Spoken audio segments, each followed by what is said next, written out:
All right, everybody. Welcome to the Living in Portland channel. It's just me today, guys. Just me, little old Addy, nett, your trusted lender out here in the Pacific Northwest. So you've probably seen me on quite a few of the videos chiming in. I'm the trusted partner of Jesse, Jackson, Jessica, and of course, the fan favorite, Heather Listy.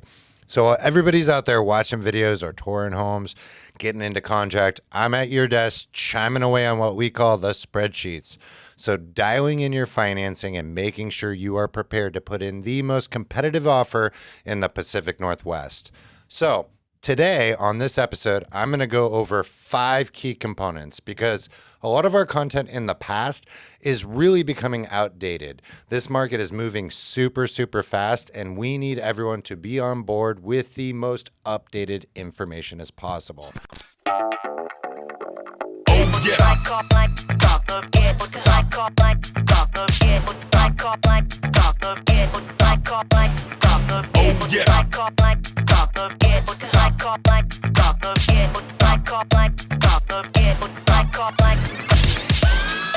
So, diving into the first one, what are sales prices actually getting accepted? Well, this really depends on the different price buckets and your budget. So the most competitive price point that I'm seeing as a lender right now in the Portland and Southwest Washington range is $400,000 to $500,000. Why do you say? Why is this the most competitive? My friends, it's because the most amount of people can actually get approved for this. So it puts us in an environment of which I'm seeing maybe $450,000, for example. A lot of the offers are landing between $490,000 and $510,000 on the high end. Massively high offers over asking. Now, some of that has to do with the fact that listing agents here in this market are actually putting up homes at a slightly lowered valued for the initial price. Why do they do that? They're really trying to stir up the pot and gather what's called a bidding war. So some people might think, wow, this is way overpriced. But when in reality, there are comparables. They're comps, as they say, other transactions in the recent times indicating that it is fair market value. And depending on where you're relocating from, that might still even be very fair from your perspective. So just note that within the 400 to 500 range, you're in the most competitive market. If you're looking at something at 450, really the lowest offer from a 450 listing that I've seen is about 470, 475, anywhere upwards to 505 to 510. So good information to know. I would just tack on an extra $25K to $50K from what you're seeing online to what's actually getting accepted in this market today. Most people don't do this though. They don't lower their search parameters. So if you are capped out, you've worked with me, and we're honing in on a max monthly payment or an estimated budget sales price, everything's in line, they're still looking at 450. They should be lowering down to 425 or 400.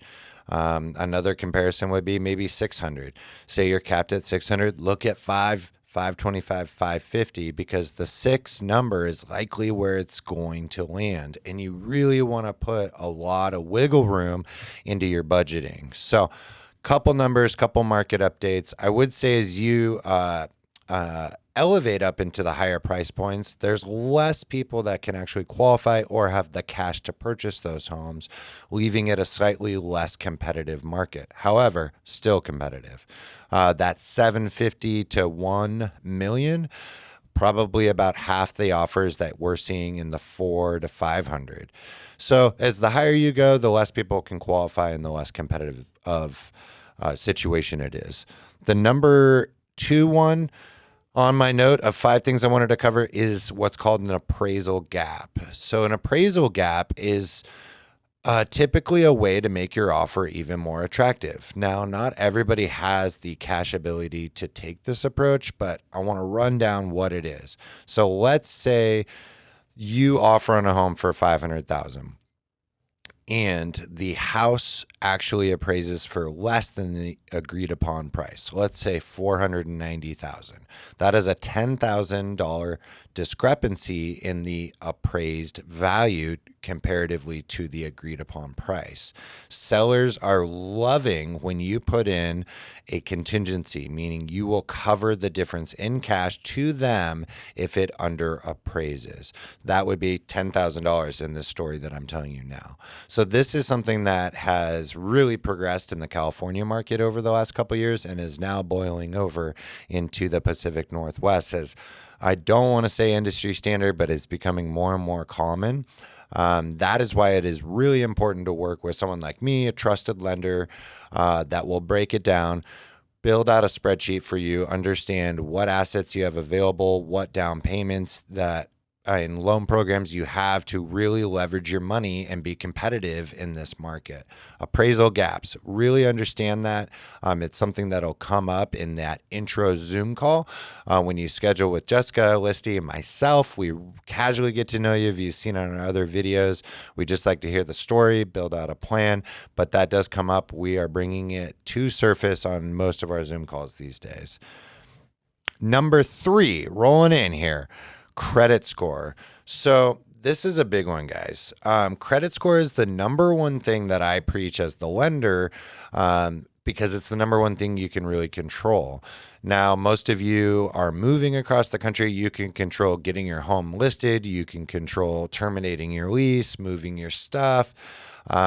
You could even control getting a short-term rental in case you can't get into contract or you haven't decided on which quadrant in the area you want to live in. But credit is something that you always want to be maintaining. So some of the general rules of thumb for sub-bullets: do not take out any new lines of credit. Do not finance a car. Do not open up a new credit card. I know it's super tempting at Best Buy to save that 20% if you open up a new card. Don't do it. You want to baby cradle your credit and do everything possible to ensure that your credit score is in the highest possible margin so that when you do go to obtain a mortgage, you apply with me or another lender, that you are getting the best interest rates and terms possible. Because the impacts on lower credit scores are a lot harsher than they have been in years past. And a lot of that just is strictly out of the volatility of the economy, as well as the investor's perspective on where mortgage and real estate is going. So investors are wanting to have a more higher credit score portfolio of mortgages to ensure that you're not going to default. You're not going to foreclose upon. The lower the credit score, the higher the risk. I kind of like to use the good driver, bad driver discount that they have in auto insurance. If you've got a poor record of driving, car crashes, speeding, your insurance is going to be a lot higher than, say, someone that's just been doing the grocery grabbers and staying at home and has nothing on their record. Credit falls in line to the same sort of story when it comes to buying a home. We do have a lot of good videos, even on my own social media pages and on the Living in Portland channel here, about managing your credit and what you can do. But the single takeaway there: don't open anything up and don't close them out. Don't erase that positive history. And do what you can to manage what's called credit utilization ratio. So credit utilization ratio is the percentage of the amount of credit you have allotted to you on a credit card. So say $1,000 and you owe at the end of the month $500, that's 50% credit utilization ratio. Target goal, you really want to be 20% down or less. As they say, generally speaking, that's going to give you the most amount of points and ensure that your credit score stays nice and high. Now, say you're wanting to pay something off. This is a very common question. But if I want to pay off this loan or I want to pay off this car and you haven't talked to a mortgage advisor like myself, hold off on doing that. Make sure that you strategize and you're using every dollar appropriately, because you might not even need to pay off those items to qualify for the new mortgage, or maybe you do. But the good news is you can always pay debts off at the closing of a purchase in order to qualify, not before you apply. That is a big misperception and something people often don't know is true. So hold off on paying anything until you get with myself or a licensed mortgage advisor here in the Pacific Northwest to make sure that you're utilizing every dollar and not unnecessarily paying things off. Going to the next one, and I'm working to run through these really quick because I know it's not always super exciting to hear about the financing stuff, but these updates are super, super important. The next one would be what loan products are being accepted out here. Accepted, they're all accepted. However, like competitive is another note. So the two main loan products that we're seeing getting accepted offers right now, this is just generally speaking from the transactions that we are actually closing, are conventional loans and jumbo loans. So just to recap, a conventional loan is the most common type of mortgage. That limit goes up in the Pacific Northwest to a borrowed amount, your mortgage amount, not the sales price, of $548,000. So a little change there, but I always just round down to 548. If you exceed borrowing $548,000, you are now in the world of jumbo loans. Jumbo loans have different requirements, very, very different. It's almost, generally speaking, it's almost like private lending. So banks and investors will set their own guidelines and expectations of what you can get approved for, and most importantly, how much savings you need after closing. Conventional doesn't typically require much, if any, post-closing savings to qualify for the loan. Jumbo most certainly does. It's high-level financing. It's almost the luxury of mortgages, if you will. And you're going to see required monthly payment savings of 6, 12 to 18 months, depending on the loan amount, the credit score, the history. There's a lot of fine print that I will always go over with you prior to issuing you a pre-approval offer or putting in offers. So just note that having a huge chunk of savings post-close is typically required for a jumbo loan, and not so much for conventional. Now, the other two loan products that do come around the bend from time to time is our beloved VA loan. So all of our veterans out there, thank you so much for your service. And I can confidently say that I am one of the true advocate lenders in the Pacific Northwest for VA loans. It's only been about 4 or 5 years since I'm starting to see within my network of being able to turn selling agents' attitude around on VA loans. There's a lot of misperceptions out there that simply aren't true. My personal opinion, VA loans are the best structuring, lowest fees, an incredible opportunity that's been earned by our service members of this country. And it takes a special type of lender like myself to have enough energy, organization, and built-in systems to be able to call. I call these listing agents, I call these sellers, and I train them on the VA loan, and I break down those myths and misperceptions and hopefully win you a competitive offer. Now, sometimes there's just simply nothing I can do. For example, a cash offer. The deal's just too good for the sellers to say no, but I have had multiple people just in the last couple weeks have successes and get into contract on that VA loan on the zero down platform. It's big. And from time to time, you do just find a family or a listing agent who wants to help a vet. Sometimes the listing agent or the owners are veterans and they want to sell the house to another vet family. So it does happen. And I've had some success stories. It just takes a few different whacks at offering and getting into the flow. The other government loan would be FHA loan. Now, that's the Federal Housing Association loan program. If anyone's Googled anything about getting a low interest rate or a low monthly payment, they've heard of FHA loan. Now, there's a lot of pros and cons to this loan product. The pros would be you're going to have a lot more flexibility on the credit score. So typically, if you're under 700, but above about 620, you are able to really have to go to the FHA loan. The interest rates and the mortgage insurance on conventional loans just skyrocket on those sub 700 scores. comparatively to FHA, they stay a little more relative and manageable. So FHA is very, very flexible on lower credit scores and keeping that interest rate down for somebody that might be struggling in that department. Now, here's the bad side of it. FHA comes with an additional upfront mortgage insurance funding fee of 1.75%.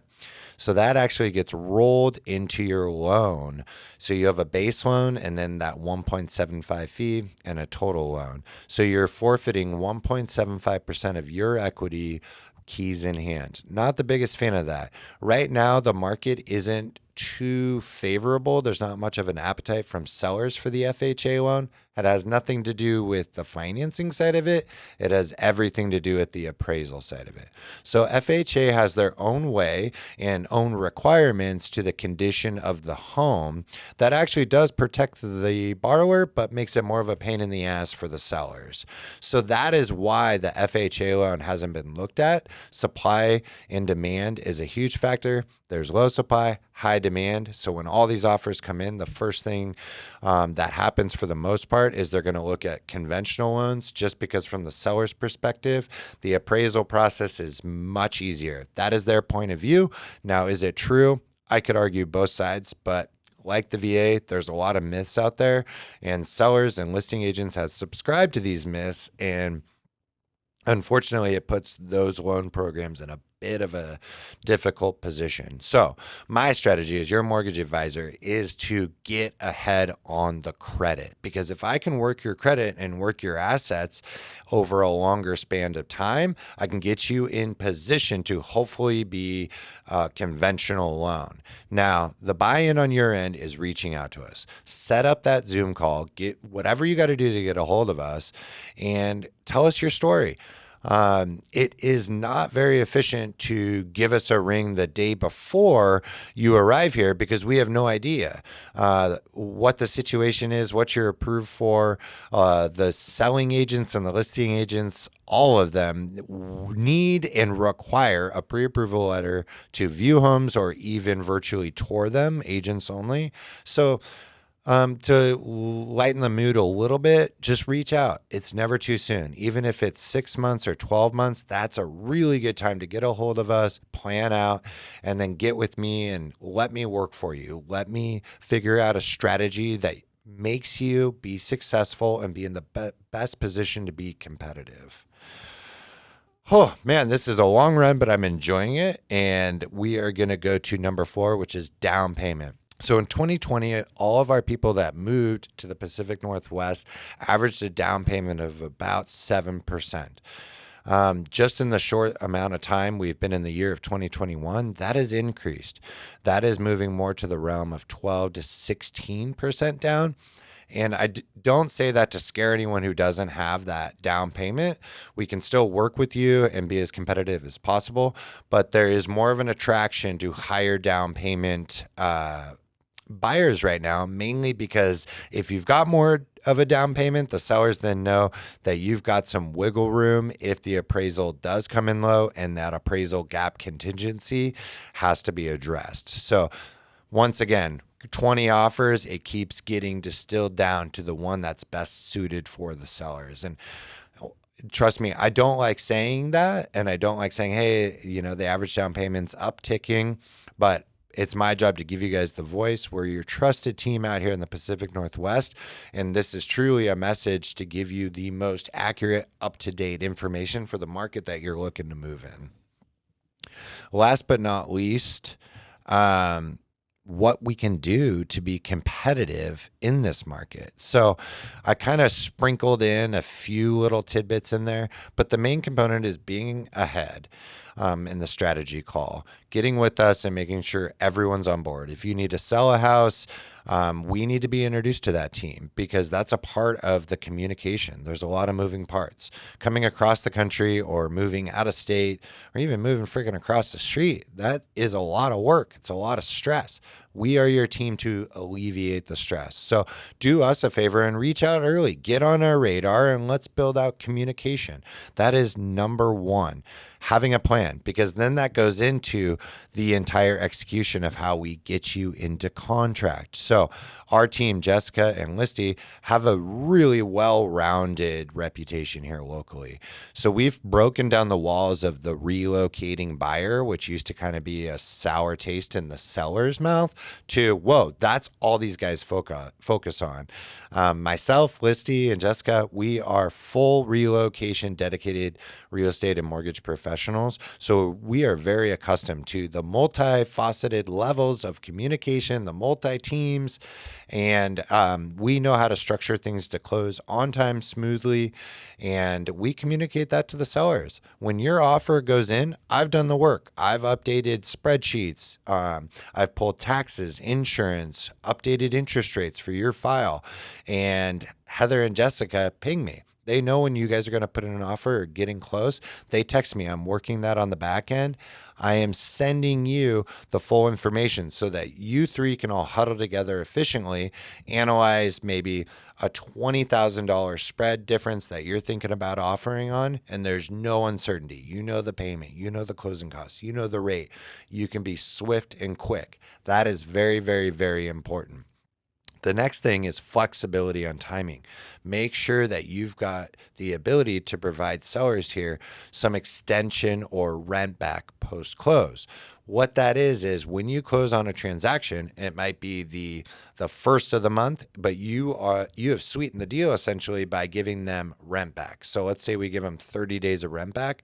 You close on the first, but those sellers can stay in the home for another month, which allows them to go buy another home, move, and not be running around like a circus. So the rent back piece is almost par for the course. If the sellers want it, they will get it in this market. So be prepared.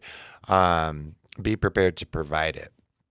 Lastly, it is strict communication. Listy, Jessica, and I are calling the sellers. The big piece is me calling. The agents are always going to call, but your lenders won't always call.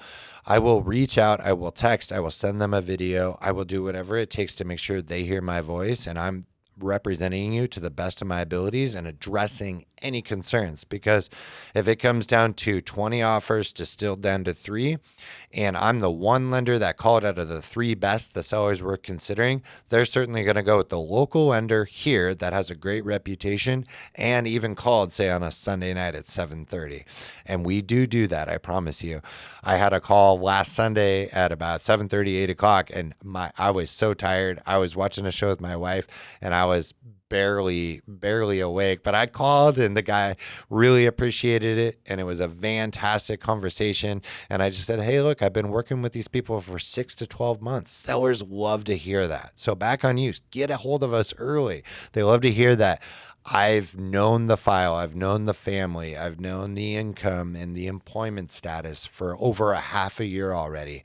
That just makes it so easy for the selling agent to advise their clients who are selling you the home that, look, I talked to Addy. The story checks out, fully pre-approved. He sounds very confident. He called me on a Sunday.